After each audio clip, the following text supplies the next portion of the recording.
அற்புதங்களின் ஆண்டு, பெருக்கத்தின் ஆண்டு, செழிப்பின் ஆண்டு.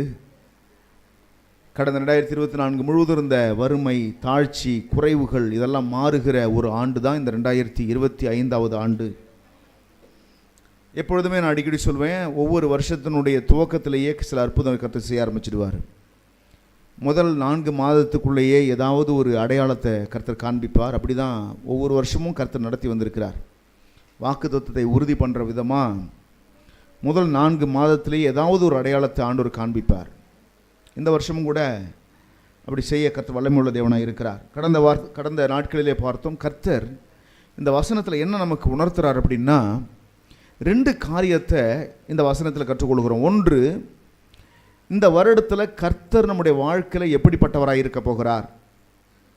இரண்டாவது, நம்முடைய வாழ்க்கை இந்த 2025வது ஆண்டில் எப்படி இருக்க போகிறது. இந்த 2 காரியம் எப்படிப்பட்ட தேவனாக நம்முடைய வாழ்க்கையில் ஆண்டவர் இருக்க போகிறார். இரண்டாவது காரியம், இந்த ஆண்டில் நம்முடைய வாழ்க்கை எப்படி இருக்க போகிறது. இதை தான் தியானித்தோம். முதலாவது, எப்படிப்பட்ட தேவனாக இந்த 2025வது ஆண்டில் ஆண்டவர் நம்முடைய வாழ்க்கையில் இருக்க போகிறார் என்று சொன்னால், அவர் நம்மை நடத்துகிற தேவனாக இருக்க போகிறார்.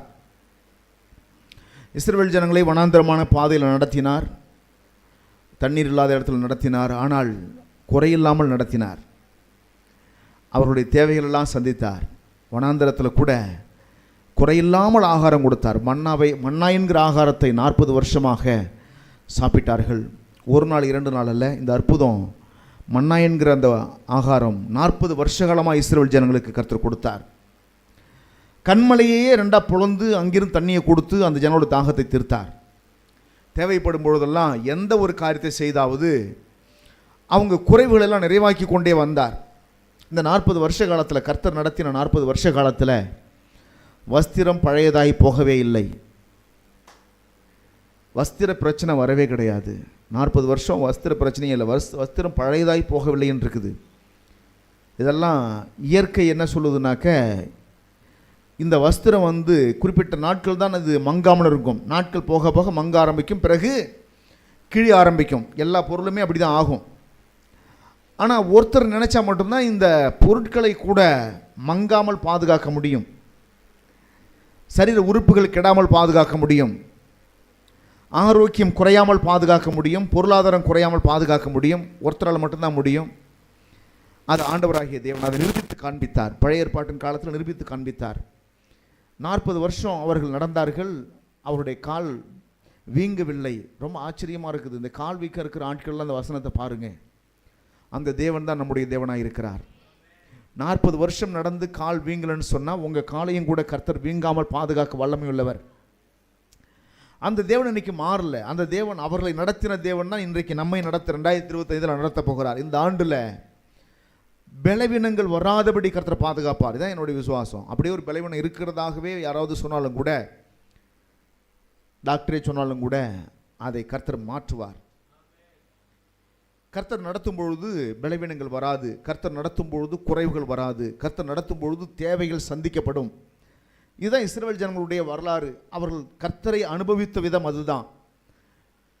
இந்த 2025 கர்த்தர் நடத்துகிற தேவனாய் நம்முடைய வாழ்க்கையில் இருக்க போகிறார் என்று சொல்லி பார்த்தோம். கடந்த வாரத்தில் திருப்தியாக்குகிற தேவனாய் இருக்க போகிறார் என்று சொல்லி பார்த்தோம். ஆத்துமாவை திருப்தியாக்கி, வாழ்க்கையில் சில பேருக்கு நிறைய நன்மைகள் வீட்டை சுற்றிலும் இருக்கும், ஆனால் மனசு மாத்திரம் வெறுமையாக இருக்கும், ஒரு திருப்தி இல்லாத மாதிரியே இருக்கும்.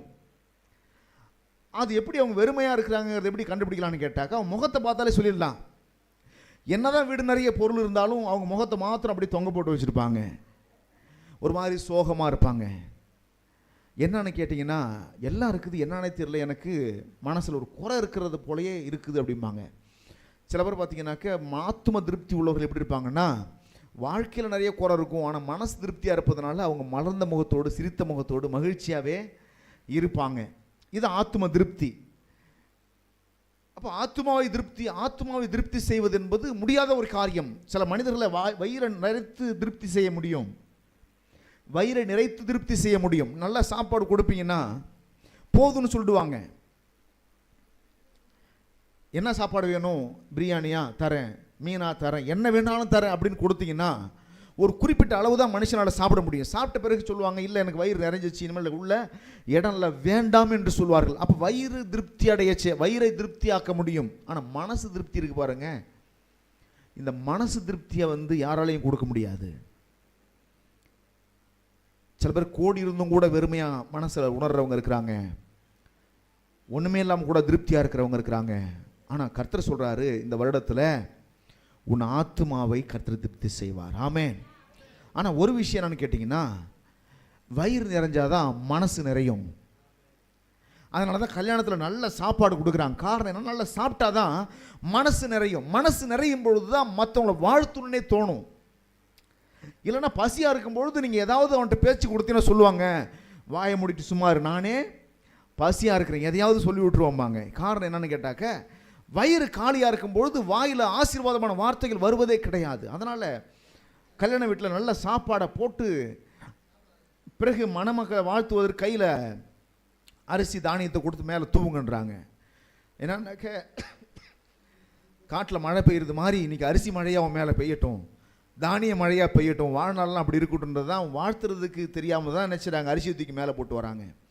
சில பேர் கடல் அடிக்கிறது போல் போட்டு வந்துடுவாங்க. எப்படியோ தேவனுடைய பிள்ளை என்ன சொல்ல வரனா, அப்போ அந்த வயிறு நிறைவதற்கும் மனசு நிறைவதற்கும் ஒரு சம்பந்தம் இருக்குது. அப்போது தேவனுடைய பிள்ளைகளே, உங்கள் ஆத்துமாவை கர்த்தர் திருப்தி ஆக்குவார்னு சொன்னால், முதல்ல உங்களை பொருளாதார ரீதியாக இருக்கிற எல்லா குறைவை இந்த ஆண்டில் கர்த்தர் மாற்றுவார். ஆமேன்னு சொல்லலாமா? ஆகார ரீதியாக இருக்கிற குறைவுகள், சில பேருக்கு நல்ல வீடு நிறைய பொருளும் சாப்பிட முடியாது, சுகர் பிபினால, அதெல்லாம் கர்த்தர் இந்த வருடத்தில் மாற்றுவார் என்று விசுவாசிக்கிறேன். ஆமென். சுகர்னால தானே சாப்பிட முடியல, அதை கர்த்தர் இல்லாமல் கேட்டால் சாப்பிடலாம், சாப்பிட மாட்டீங்களா? ஆமென். என்ன கர்த்தர் அப்படி தான் ஆசீர்வதிச்சிருக்கிறார், நான் விசுவாசிக்கிறேன். கடந்த வருஷத்தில் இன்னும் சொன்னாங்க, இந்த வருஷத்தில் ஒன்றையும் காண நல்லா ஆரோக்கியமாக இருக்கிறேன். கையை தட்டி கர்த்தர் நன்றி சொல்லலாம். ஹல்லேலூயா. இந்த ஆண்டு முழுவதும் இதை விட நல்ல ஆரோக்கியமாக இருக்க போகிறேன். நான் விசுவாசிக்கிறேன், இந்த ஆண்டு இதை விட நல்ல ஆரோக்கியமாக இருக்க போகிறேன். நீங்கள் நல்லா தான் இருக்க போகிறீங்க. ஏன்னா நம்முடைய பலத்தினால் நம்ம ஆரோக்கியமாக இல்லை, கர்த்தர் நம்மை பலப்படுத்துவதனால ஆரோக்கியமாக இருக்கிறோம். கர்த்தர் நம்மை ஆசீர்வதிப்பாராக. இந்த ஆண்டில் பாரு, முதலாவது நடத்துகிற தேவனாய் இருக்கிறார், இரண்டாவது போஷிக்கிற தேவனாய் இருக்கிறார், மூன்றாவது பலப்படுத்துகிற தேவனாய் இருக்க போகிறார். எல்லாம் கையில் இருக்கிற நன்றி சொல்லலாமா? பலப்படுத்துகிற தேவன். அந்த வசனத்தை வாசிக்கிறோம், உன்னை நடத்தி, நித்தமும் உன்னை நடத்தி, மகா வறட்சியான காலங்களில் உன் ஆத்துமாவை திருப்தி ஆக்கி, உன் எலும்புகளை நினமுள்ளதாக்குவார். எலும்புகளை நினமுள்ளதாக்குவார் அப்படின்னு அர்த்தம் என்னன்னாக்க, உன்னை பலப்படுத்துவார் என்ற அர்த்தம். ஆமேன். 2024 முழுவதும் இருந்த பலவீனங்களை நான் விசுவாசிக்கிறேன், இந்த 2025 கர்த்தர் இல்லாமல் ஆக்க போகிறார். எத்தனை விசுவாசிக்கிறீங்க? விசுவாசிக்கிறவங்க சரீரத்தில் அந்த அற்புதத்தை பார்க்க போறீங்க. இந்த ஆண்டு பலப்படுத்துகிற ஆண்டு, பலவீனமான சரீரத்தையும் பலப்படுத்துகிற ஆண்டு. ஒருவேளை நீங்கள் சரீரத்தில் நீண்ட நாளாக இந்த வியாதி இருக்குது, இந்த சுகர் இருக்குது, பிபி இருக்குது, கிட்னி பிரச்சனை இருக்குது, என்னால் இந்த வியாதியில் விடுதலையே பெற முடியல, அப்படி நீங்கள் கடந்து வந்திருந்தா கூட இந்த ஆண்டில் நான் சொல்கிறேன், உங்களுடைய பலவீனங்கள் எல்லாம் மாறப்போகிறது. விசுவாசிக்கிறீங்களா? உங்கள் பலவீனங்கள் எல்லாம் மாறப்போகிறது. ஆண்டவர் யாருன்னா கேட்டாக்க, அவருடைய வசனம் இப்படி சொல்லுகிறது. யாத்திராகமம் புஸ்தகம் 15 அதிகாரம் 26வது வசனம் இப்படியாய் சொல்லுகிறது, நானே உன் பரிகாரியாகிய கர்த்தர். எல்லாம் சொல்லுங்க, கர்த்தர் யார் சொல்லுங்க? யாத்திராகமம் புஸ்தகம் 15 அதிகாரம் 26வது வசனம், நானே உன் பரிகாரியாகிய கர்த்தர். என்ன செய்ய போறார் ஆண்டவர்? படிங்க. இன்னும் எடுக்கல. யாத்திராகமம் 15:26.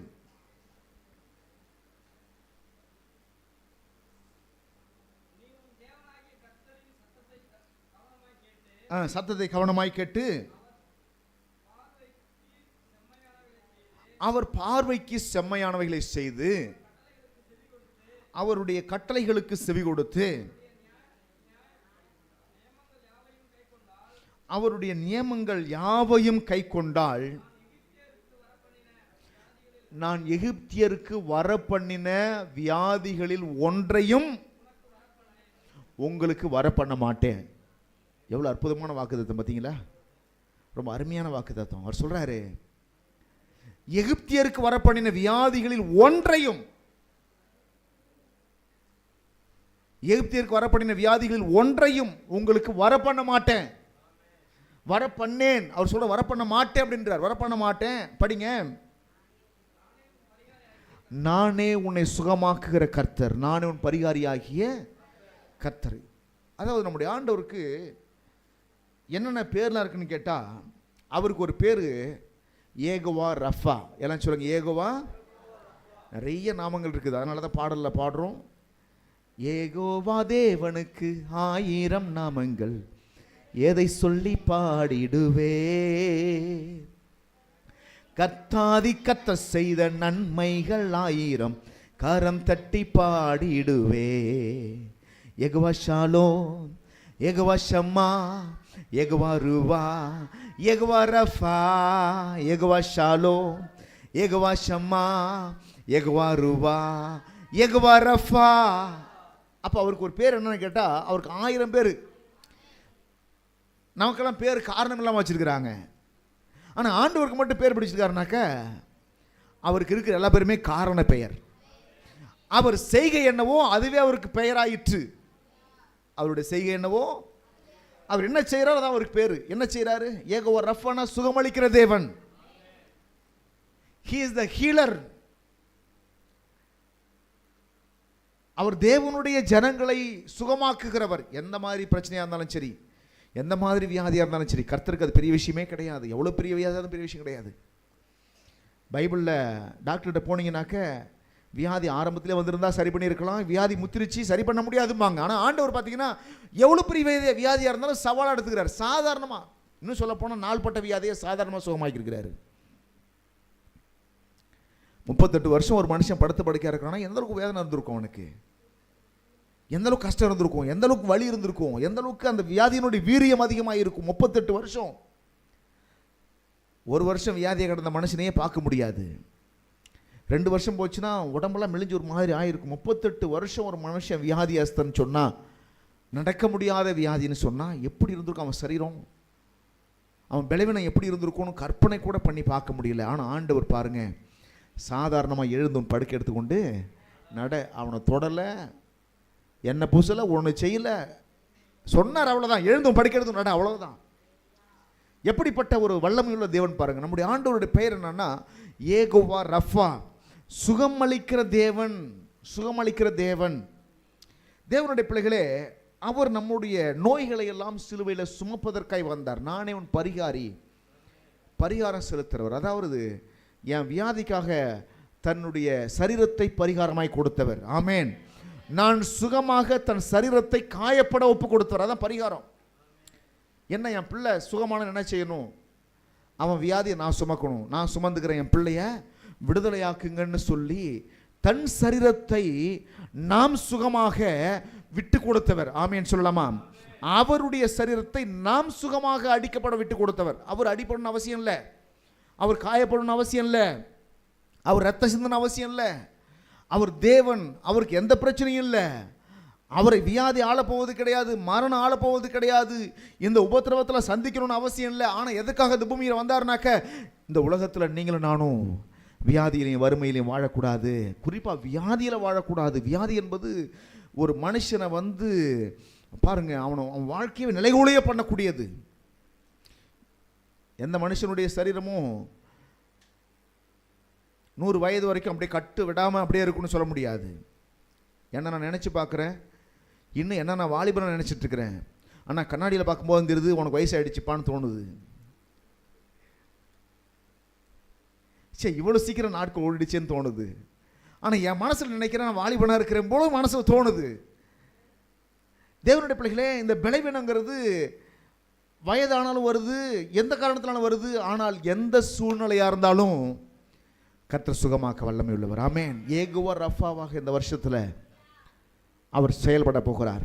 நான் விசுவாசிக்கிறேன், இந்த சபைக்குள்ளே வர அத்தனை பேரையும் கர்த்தர் சுகமாக்க போகிறார். ஆமேன். வியாதியஸ்தர் பூரா தூக்கிட்டு வாங்க.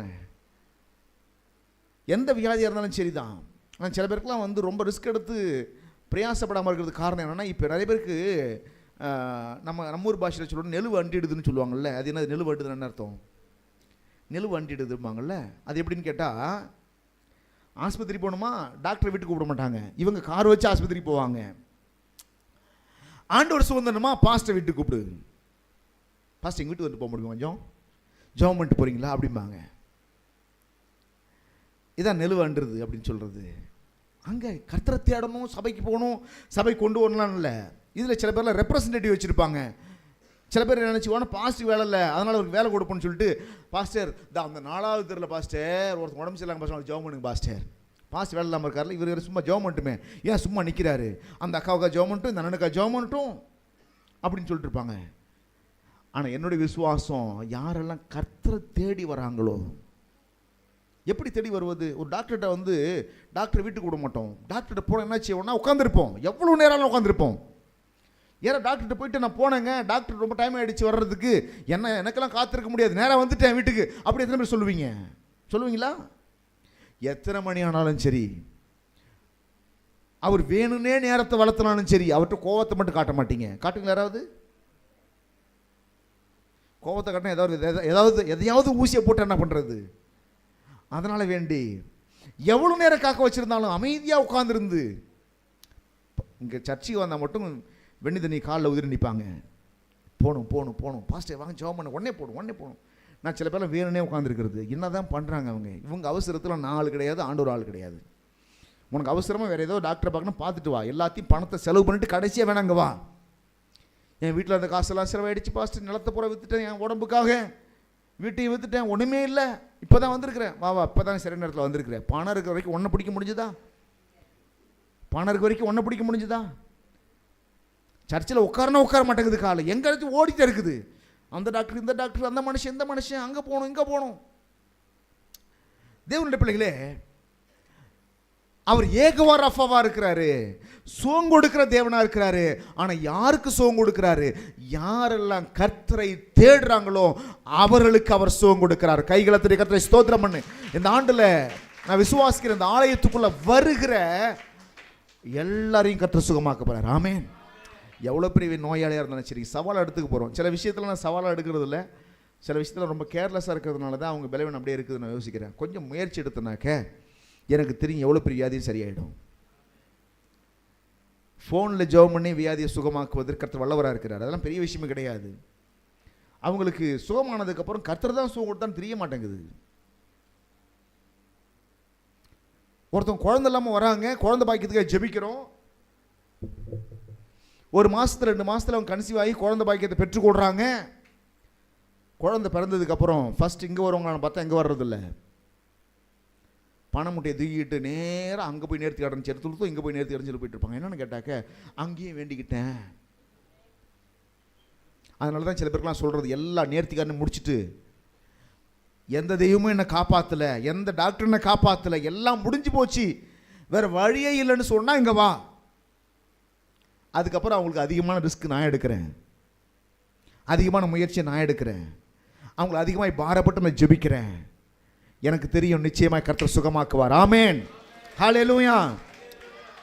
இல்லைன்னா அவங்களுக்கு அதனோட அருமை தெரியாது. பாருங்க, அதனோட அருமை தெரிவது கிடையாது. ஏகோவா ரஃபா இன்றைக்கு சுகந்தர வல்லமையுள்ள தேவனாக தான் இருக்கிறார். மனிதர்கள் யாருமே வியாதியில் கிடப்பதை அவர் விரும்புவதே கிடையாது.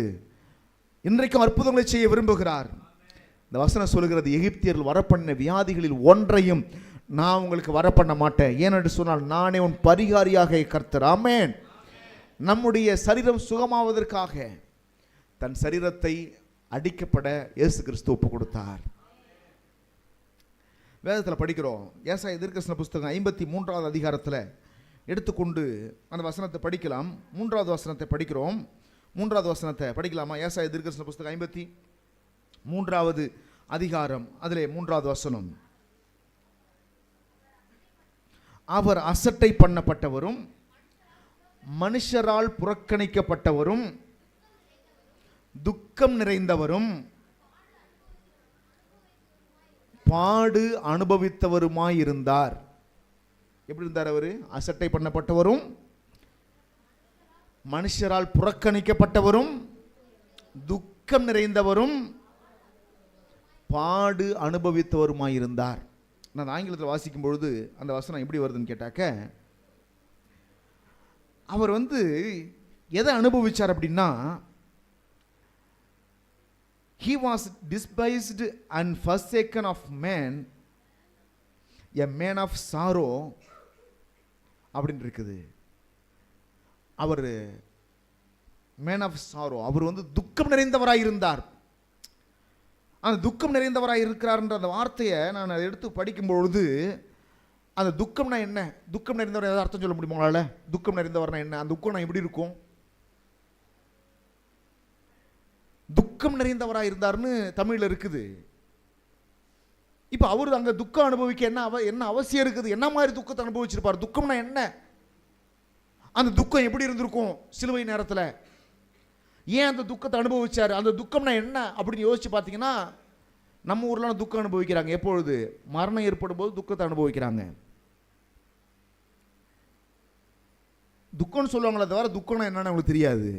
ஆனால் துக்கம்னா என்னன்னா, ஆங்கிலத்தில் அதனுடைய மூல வார்த்தையை படிக்கிற சாரோ என்ற வார்த்தையினுடைய மூல வார்த்தை என்னன்னாக்க மேக்கோப் என்ற கிரேக்க வார்த்தை தான் வருது பாருங்க. அதோட அர்த்தம் என்னன்னு கேட்டிங்கன்னா, அவர் பெயின் அனுபவித்தாராம், வலி அனுபவித்தார்.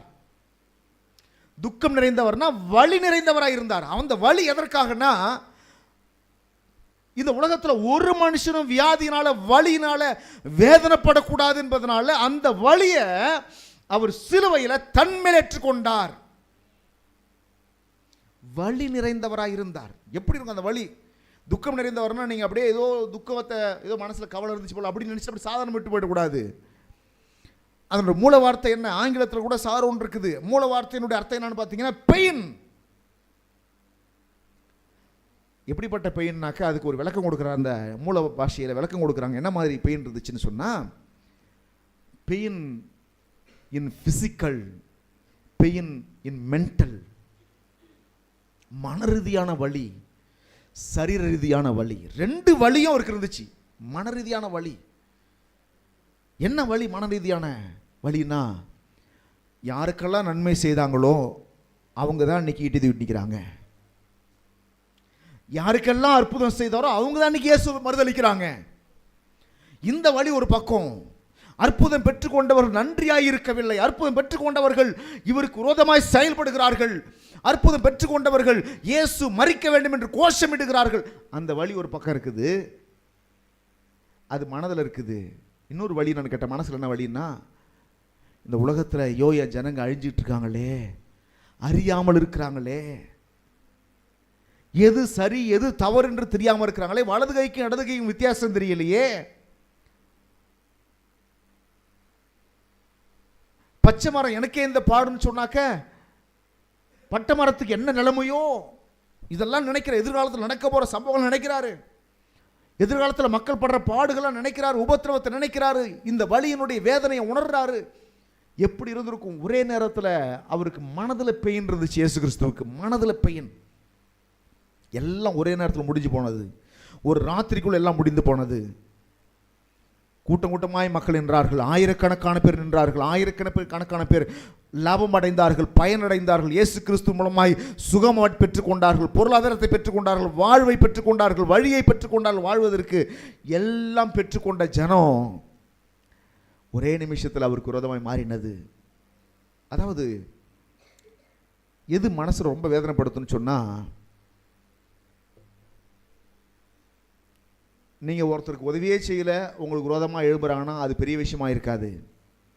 ஆனால் ஒருத்தருக்கு நிறைய உதவி செய்தும் கூட உங்களுக்கு விரோதமாக எழும்பினா மனசு எப்படி இருக்கும்?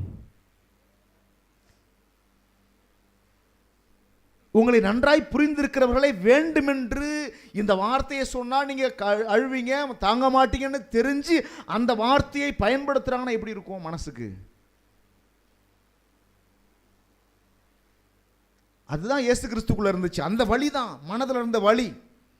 இன்றைக்குமே கூட பார்த்தீங்கன்னா சில பேர்லாம் வாழ்க்கையில் அவங்க ரொம்ப சோர்ந்து போயிருக்கிறாங்க. காரணம் என்னன்னா, இதை போல பாடுகள் வழியாக போகிறாங்க, மனதில் வலியை சுமக்கிறாங்க, மனதில் துன்பத்தை சுமக்கிறாங்க, பாடுகளை சுமக்கிறாங்க. மனதில் வலி அதிகமாகும் பொழுது என்ன ஆகுது? அவங்களுக்கு பிபி அதிகமாகுது, டென்ஷன் அதிகமாகுது, பிரச்சனை அதிகமாகுது, சரீரத்தில் வியாதி வருது, குடும்ப பாரத்தை சுமக்கிறாங்க, சுமக்க முடியாமல் தவிக்கிறாங்க சில பேர். தேவனுடைய பிள்ளையை, நீ இனிமேல் உன் மனதில் பாரத்தை சுமக்க வேண்டிய அவசியமே கிடையாது. ஏனென்று சொன்னால் உன் மனதில் ஏற்பட்ட வலியை இயேசு கிறிஸ்து சிலுவையில் சுமந்தார். இனிமேல் ஓம் பாரம் உன்னுடைய பாரம் கிடையாது. உன்னுடைய பாரம் எல்லாம் இயேசு கிறிஸ்துவனுடைய பாரம்.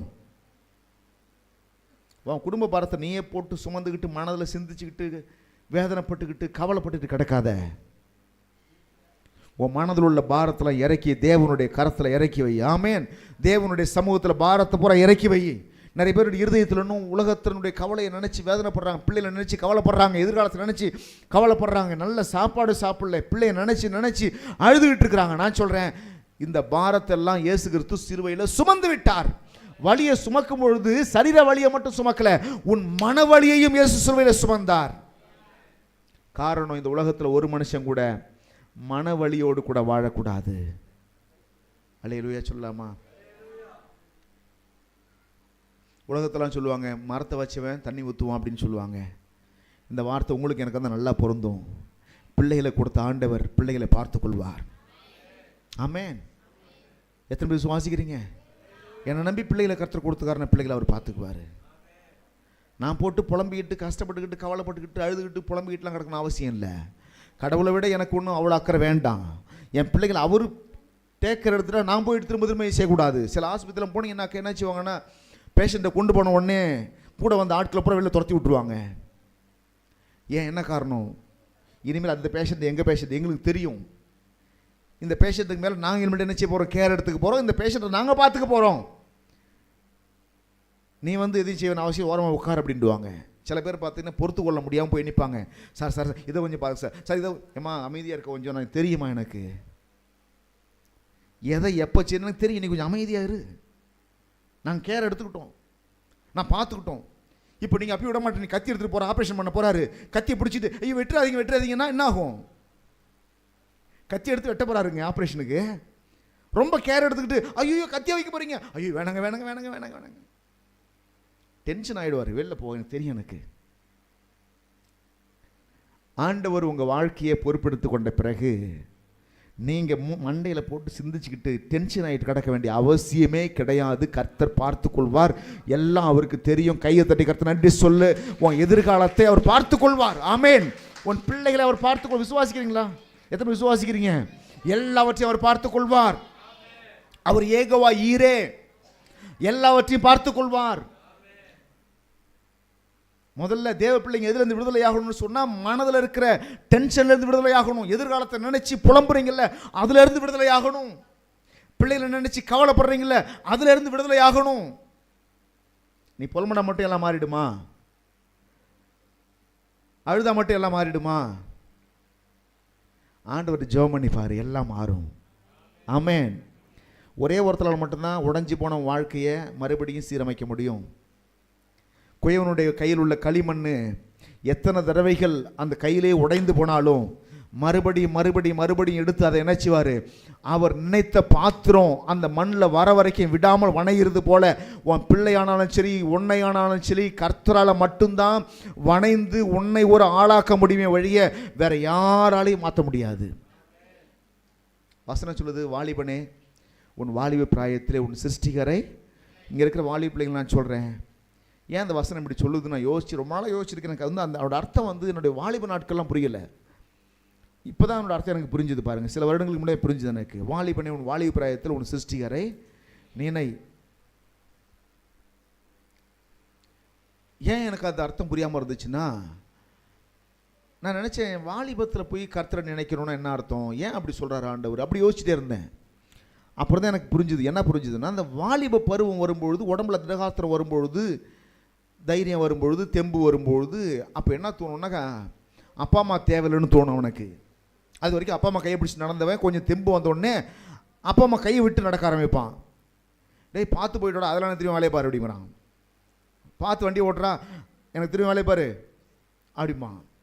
நமக்கு பயமாக இருக்கும், ஐயோ அவன் தனியாக அனுப்புகிறோமேன்ட்டு. அவன் சொல்லுவான், அதெல்லாம் எனக்கு தெரியும் எனக்கு அப்படிமா. உண்மையாக ஓட்டுருவானா வண்டியை, ஓட்ட மாட்டானா, எங்கேயாவது கீழே போட்டுருவானா, உடைச்சிருவானா, நம்ம பயந்துட்டு அடப்போம். அந்த அந்த தெம்பு வரும் பாருங்க உடம்புல, வர என்ன ஆகுனாக்க அப்பா அம்மா தேவையில்லைன்னு தோணும். சரி பரவாயில்லப்பா, நான் இல்லைன்னா கூட நீ நல்லா இருந்தால் சந்தோஷம்தான், தைரியமாக போயிட்டு வந்தால் சந்தோஷம்தான். இன்னும் கொஞ்சம் தெம்பு ஏற கடவுளே தேவையில்லைன்னு தோணும். நான் உழைக்கிறேன், நான் சாப்பிட்றேன், இது கடவுள் எங்கே வராரு அப்படிமா. நான் உழைக்கிறேன், எனக்கு அறிவு இருக்குது, புத்தி இருக்குது, நான் திறமையை சம்பாதிக்கிறேன், நான் கிட்ட பணம் வருது, சொத்து வருது, நான் ஏன் கடவுள்கிட்ட ஜெபம் பண்ணணும்? இப்படி தான் ஒரு கூட்டம் சொல்லிட்டு இருக்குது. ஏன்னா அவங்க ஏன் கடவுளை தேடுறதில்ல? உழைப்பு தான் உயர்வை தருது, என் தொழில் தான் எனக்கு லாபத்தை கொடுக்குது, பணத்தை கொடுக்குது, நான் ஏன் கடவுளை தேடணுன்றாங்க. இப்போ இப்படிப்பட்ட அந்த உடம்புல தெம்பு அந்த வாலிபர்களுக்கு தான் ஆண்டவர் சொல்கிறாரு, வாலிபனே உன் வாலிப பிராயத்தில் உன் சிருஷ்டிக்கிற வளர்ந்துட்டேன்னு நினைக்காத, வளர்ந்துட்டேன்னு நினைக்காத. ஒரு அணுவாக இருந்த ஒன்றை இன்னைக்கு வாலிப பருவம் வரைக்கும் வளர்த்து கொண்டு வந்தது நான்.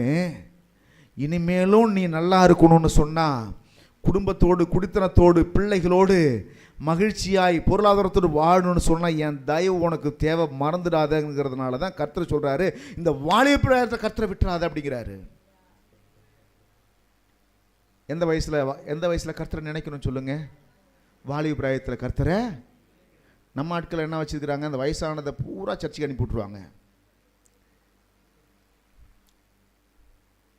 எப்பா நீலாம் சர்ச்சைக்கு வராத, நீ அங்கே போயிட்டு என்ன செய்யணும், அதுக்கு ஒரு ஆள் இருக்கணும்.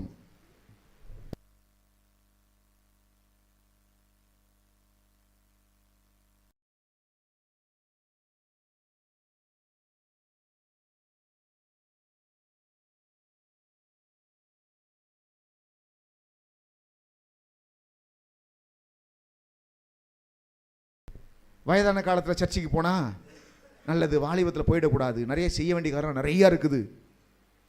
சில பேர் சர்ச்சைக்கு விட்டா என்ன சொல்கிறாங்க தெரியுமா, என்னால் இப்பொழுது சர்ச்சைக்கு வர முடியாது, செய்ய வேண்டிய காரியம் ஒன்று இருக்குதுமா. என்ன காரியம் கேட்டால், என் மாமியார் என்னைக்கு சாவுமோ தெரியல, அதை எடுத்து வச்சுட்டு வந்துடலான் இருக்கிறேன் அப்படிம்பாங்க. தேவனுடைய பிள்ளைகளே, ஒரு விஷயத்தை புரிந்து கொள்ளுங்க. நீங்கள் போட்டு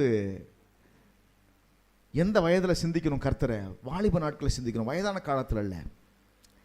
ஏன்னா வாலிபனுக்கு என்ன தெரியுமா, இந்த வாலிபத்தில் இருக்கிற பசங்களுக்கு அதிகமாக டென்ஷன் வர வாய்ப்பு இருக்குது. என்னென்ன பிரச்சனைன்னு கேட்டிங்கன்னா, அந்த வாலிபத்தில் ஒரு பக்கம் அம்மா அப்பா பார்க்கணும், இந்த பக்கம் அம்மா அப்பா ஒரு பக்கம் இப்படி இரு அப்படின்னு சொல்லுவாங்க. தெரியாதனமாக வாலிப மிடுக்கில் கல்யாணம் பண்ணிட்டு வந்துடும் போயிட்டு. இந்த பக்கம் மனைவி அடிக்கும், நான் சொல்கிறத கேட்க மாட்டேன்ற. அப்போ தான் நினைப்பேன், அவசரப்பட்டு கல்யாணம் பண்ணது தப்பாக போச்சு. நிறைய பேருக்கெல்லாம் கல்யாணம் ஆனதுக்கப்புறம் தான் புத்தியே வருது. அவசரப்பட்டு 18 வயசு 19 வயசில் கல்யாணம் பண்ணது ரொம்ப ரொம்ப தப்பாக போச்சு. ஏன்னா இந்த பக்கம் அது வேணும் இது வேணும், அதை வாங்கி தான் இதை வாங்கி தானே சொல்கிற, வாங்கி தர வழி இல்லை. இந்த பக்கம் அம்மா அப்பாவுக்கு சோறு போட வழி இல்லை, இந்த பக்கமும் முடியல, இந்த பக்கமும் தாங்க முடியல. சரி வாழ்க்கையில் முன்னேறலாம் உழைக்கலான்னு போனால் எவனும் வேலையும் தர மாட்டேன்றான், எந்த தொழிலும் தெரியல. இப்போ இந்த பெரிய மன உளைச்சலுக்குள்ளே போயிடுறாங்க பாருங்கள். ஆனால் ஆண்டவர் சொல்கிறார், வாலிப பிராயத்தில் கர்த்தர் மேலே நம்பிக்கையாயிரு. ஆமேன். எதிர்காலத்தை நினச்சி சூழ்நிலையை பார்த்து பயப்படாத, கவலைப்படாத, திகையாத, புலம்பாத, என்ன நடக்குமோ ஏது நடக்குமோன்னு மனசில் போட்டு குழம்பாத. உன் மனதில் இருக்கிற வலியையும் உன் சரீரத்தில் இருக்கிற வியாதியினால் உண்டாகிற வலியையும் இயேசு கிறிஸ்து சிலுவையிலே சுமந்தார். கைகளை தட்டி கர்த்தர் நன்றி சொல்லு. நீங்கள் யாரும் வியாதியை சுமக்கக்கூடாது என்பதனால. இந்த வசனம் இப்படி சொல்லுகிறது. 53வது அதிகாரம், ஏசாயா தீர்க்கதரிசன புத்தகம் 53வது அதிகாரம் 3வது வசனம் இப்படியாய் சொல்லுகிறது. அந்த வசனத்தை எடுத்து வாசிக்கலாம், எடுத்துக்கொண்டு வாசிங்க. 53 3வது வசனம், துக்கம் நிறைந்தவரும் பாடு அனுபவித்தோருமாயிருந்தார். துக்கம் நிறைந்தவரும் பாடு அனுபவித்தோருமாயிருந்தார். இந்த துக்கம்னு வருது பார்த்தீங்களா, அந்த இடத்துலலாம் என்னன்னு கேட்டிங்கன்னா பாருங்க, இந்த பெயின் ஃபிசிக்கலி மென்டலி இருக்கக்கூடிய பெயின் அவர் சுமந்தார். அடுத்தது கிரீஃப், அந்த பாடு துக்கம். இது என்னன்னு கேட்டாக்க, பாடுன்னு சொன்னால் ஏதோ பாடுன்னு நினச்சி போட, பாடுன்னு சொன்னாக்க அதுதான் இந்த பெயின். துக்கம்னு சொன்னாக்க அது என்னன்னு கேட்டாக்க கிரீஃப். பாருங்க, அது ஆங்கிலத்தில் வாசிக்கும்போது கிரீஃப்னு இருக்குது. அதனுடைய மூல வார்த்தை என்னன்னாக்க HOLI, ஹோலி என்ற வார்த்தை தான் இருக்குது. ஹோலி என்ற வார்த்தை அதோட அர்த்தம் என்ன பார்த்தோன்னு கேட்டாக்க, அஃப்ளிக்ஷன், டிசீஸ், இல்னஸ், சிக்னஸ்.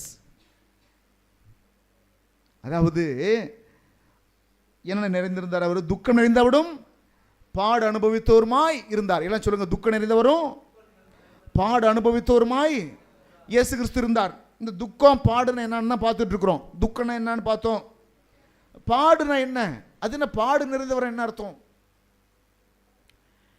அதனோட மூல வார்த்தை என்னன்னாக்க, he was full of disease, அதாவது அந்த வியாதியை சுமந்தார். ஆமென். இல்னஸ், பலவீனத்தை சுமந்தார், சிக்னஸ் நோய்களை சுமந்தார். அப்போ நல்ல கவனிங்க, மனதில் இருக்கக்கூடிய வலி, நோயினால சரீரத்தில் வரக்கூடிய வலி, வேதனைகள், இந்த வலியெல்லாம் எதை காட்டுது தெரியுமா? உள்ள உனக்கு நோய் இருக்குன்னு காட்டுது, உனக்கு பலவீனம் இருக்குன்னு காட்டுது. இந்த வலி, இந்த வேதனை, இது எல்லாம் இயேசு கிறிஸ்து சிலுவையில் சுமந்தார். பாருங்க, 53வது அதிகாரம் ஒரு வசனத்தை மாத்திரம் வாசிக்கலாம். 5வது வசனத்தை படிங்க.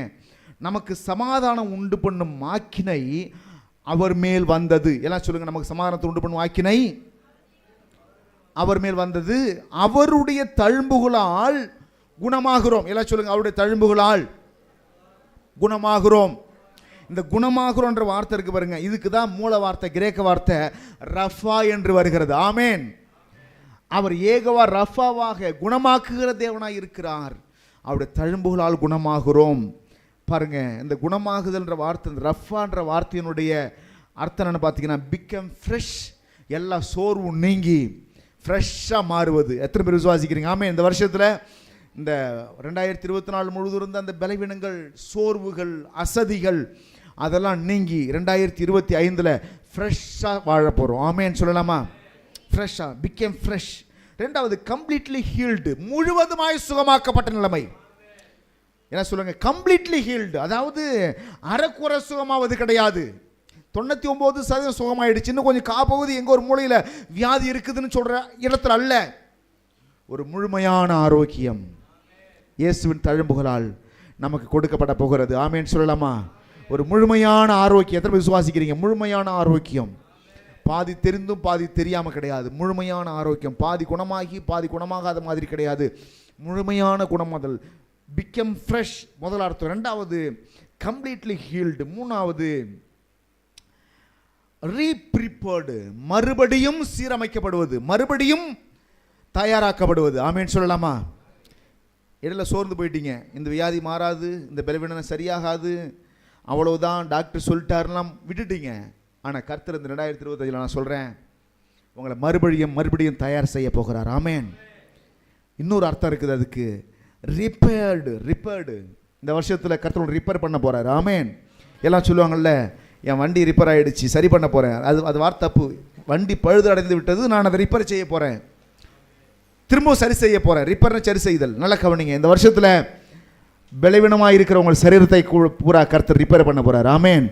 எல்லாம் சரி செய்ய போகிறார். எல்லாம் சொல்லி, எல்லாவற்றையும், பழுதடைந்த பகுதிகள் எல்லாம் கர்த்தர் சரி செய்ய போகிறார். பழுதடைந்த கண்ணு கர்த்தர் சரியாக்க போகிறாரு. பழுதடைந்த இருதயம் சரியாக்க போகிறாரு. பழுதடைந்த கிட்னியை கர்த்தர் சரியாக்க போகிறாரு. ஆமேன். பழுதடைந்த கர்ப்பப்பையை கர்த்தர் சரிப்படுத்த போகிறாரு. பழுதடைந்த கணையம், மண்ணீரல், எல்லா ஈரல்களையும் கர்த்தர் சரிப்படுத்த போறார். விசுவாசிக்கிறோம். ஆமென் சொல்லலாம். ஹல்லேலூயா. பழுதடைந்த அத்தனை பகுதிகளையும் யெகோவா ரஃபா சீரமைக்க போகிறார், புதுப்பிக்க போகிறார். ஒரு வாலிபனுக்கு ஒத்த பெலனை போல ஒரு பெலனை கர்த்தர் கொடுக்க போகிறார். விசுவாசிக்கிறீங்களா? என் வாலிபத்தில் இருந்த பெலன் எனக்கு இன்னைக்கு குறையலன்னு காலேபு சொன்னது போல, 40 வருஷத்துக்கு பிறகும் கூட வாலிபத்தில் இருந்த பெலன் குறையல, கண்ணு மங்கலன்னு சொன்னா, அந்த தேவன், அந்த யெகோவா ரஃபா காலேபுக்கு எப்படி அதெல்லாம் பெலன் குறையாமல் பாதுகாத்தாரோ, அந்த யெகோவா ரஃபா இந்த 2025 நான் சொல்கிறேன், உங்கள் வாழ்க்கையில் யெகோவா ரஃபாவாக செயல்பட போகிறார். நான் சொல்கிறேன், நீங்கள் கம்ப்ளீட்டாக சுகமாக போகிறீங்க. எல்லாம் சொல்லுங்கள், கம்ப்ளீட்டாக முழுவதுமாய் சுகமாக போகிறீங்க. மறுபடியும் தயார் செய்யப்பட போகிறீங்க. சோர்ந்து போன நிலைமையெல்லாம் மாறப்போகிறது. பிகம் ஃப்ரெஷ் ஆக போகிறீங்க. மறுபடியும் ஃப்ரெஷ் ஆக போகிறீங்க. நான் சொல்கிறேன், ரிப்பேர் கர்த்தர் செய்ய போகிறாரு. பழுதடைந்த பகுதியெல்லாம் கர்த்தர் சுகமாக்குவார். ஆமேன். எல்லோரும் இந்த மதிய நேரத்தில் எல்லாருமே எழுந்திருக்க போகிறோம். எல்லோரும் எழுந்து இன்னைக்கு இந்த பலவீனமாக இருக்கிற சரீரத்தெல்லாம் கர்த்தர் சுகமாக்குவதற்கு ஒப்பு கொடுக்க போகிறோம். யெகோவா ரஃபாவுடைய வல்லமை இன்னைக்கு உங்கள் மேலே இறங்கட்டும் இயேசுவின் நாமத்தினால. யெகோவா ரஃபாவுடைய வல்லமை இன்னைக்கு உங்களுடைய வியாதியெல்லாம் சுகமாக்கட்டும். யெகோவா ரஃபாவுடைய உயிர்த்தெழுந்த வல்லமை இன்றைக்கு பழுதடைந்து கிடக்கிற உங்கள் சரீர உறுப்புகளை எல்லாம் பலப்படுத்தட்டும். எல்லாரும் ஒப்பு கொடுத்து ஜெபம் பண்ண போகிறேன். ஜெபம் பண்ணுறது வேலையில் நான் விசுவாசிக்கிறேன். உங்களில் அநேகருடைய பலவீனங்களை கர்த்தர் மாற்றப் போகிறார். அநேகருடைய பலவீனங்களை கர்த்தர் மாற்றப் போகிறார். ஓ, வியாதி இருந்த இடமே தெரியாத மாதிரி